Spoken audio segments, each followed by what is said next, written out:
おっさんがアストロニーアで検証していきます。今回は序盤から可能な効率的なバイトの稼ぎ方を紹介します。バイトをより多く得るためには研究分析台を利用します。研究分析台は研究アイテム以外にも研究サンプルや資源などもバイトに変換できます。研究サンプルは研究分析台でバイトに変換すると、そのままバイトに変換した時よりも数倍多くバイトが得られます。必要電力は小型発電機1台分の2Uで、タッカーによる無限発電を行えば数台同時に稼働可能です。必要電力に満たない状態になるとバイト変換の速度が下がりますが、必要以上に電力があっても通常時よりも速度が上がることはありません。惑星シルバの森林地帯に点在するシルバの殻はそのままバイトに変換すると平均37バイト得られますが、研究分析台を利用すると固定で200バイト得られます。研究時間も1分と短く、手短なバイト稼ぎとしておすすめです。研究時に必要電力が確保されていれば、分析前の時間の半分で変換できます。今回の場合、2分と表示されていましたが、分析開始と同時に1分からカウントダウンが始まりました。危険植物のポップコーラルを栽培すると、3割ぐらいの確率で根元に研究アイテムが実ります。実った研究アイテムは色ごとにバイト数が異なり、紺色255バイト、紫色550バイト、桃色1100バイトとなっています。ポップコーラルの栽培ですが、地面に直接栽培すると収穫と整地、再度の栽培が面倒なので、地形ツールで土砂を持って培地を作り、そこに密集栽培します。栽培した場所の隣に同じように土砂を盛り、次の栽培に備えます。収穫はポップコーラルの爆発の範囲内に入らないよう注意して行います。ゲームパッドであれば接近すれば実った研究アイテムにターゲットが合うので、そのまま収穫が可能です。研究アイテムを回収後に積んだ土砂を削って種を収穫します。収穫後は隣に作った培地で栽培をして再度培地を準備します。グレイシオの EXO ダイナミクス研究支援物資の中身の研究アイテムは1つで7000バイト以上します。ただし電力型は開封に 6U 必要なので、充電型とアンモニウムで開封できる資源型に狙いを絞ります。必要なアイテムは小型シャトル、固体燃料スラスター、中型ストレージ、QTRTG、アンモニウム数個、パッケージャーです。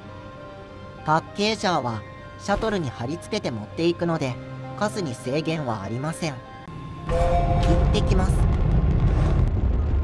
ただいま戻りました。研究の準備をします。研究アイテムの数が多いので、研究分析台を増やします。6台の研究分析台で研究していきます。2種類あるので、それぞれ調べていきます。1つ目7400バイト。2つ目12111バイト。8つ合計で63911バイトになります。それでは研究開始。1分あたり1282バイト増加しています。大気凝縮装置は大気からガス資源を抽出する施設です。一定量を抽出すると出番がほぼ終わってしまいますが、抽出したガス資源を研究に回すことで再利用をします。超大型プラットフォームシング、大気凝縮装置、研究分析台3つを載せれば自動研究施設の完成です。一番濃度の高いガス資源をリピート抽出するだけでバイトが溜まっていきます。ノブースの植物であるフラクタルローズは収穫するとたまに研究サンプルを落とします。プレイヤーが近くにいると急速に成長するので、近接リピーターを活用したボタンリピーターによるリピート回路で自動栽培を行い、バイトを獲得します。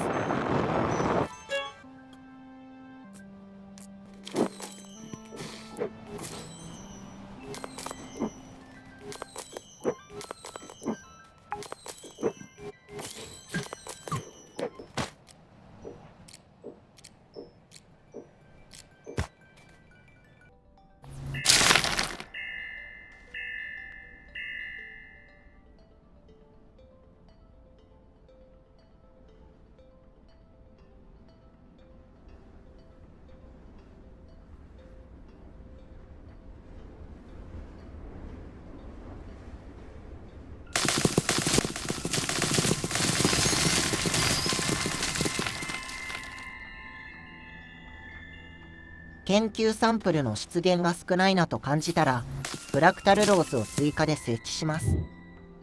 この方法の弱点は、プレイヤーが離れてしまうと、成長速度が落ちてしまうので、遠出ができなくなります。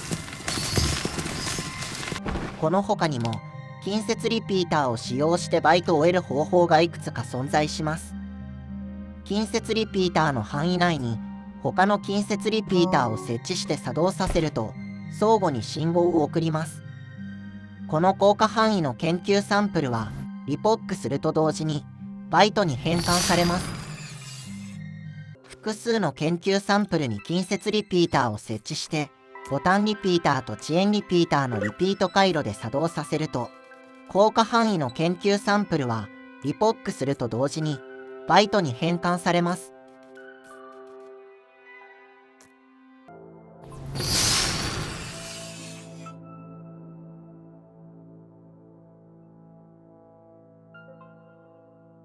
研究サンプルを自動アームで研究分析台に運び、研究する方法もあります。自動アームと研究分析台で常時3 U の電力を消費するので、電力の確保に工夫が必要です。これまでの研究方法と比較すると、効率が良いとは言えないので、あまりおすすめはしません。いかがでしたでしょうか。研究一つとっても、様々な方法があります。気に入った研究方法が見つかれば幸いです。それでは皆さん、良い冒険を。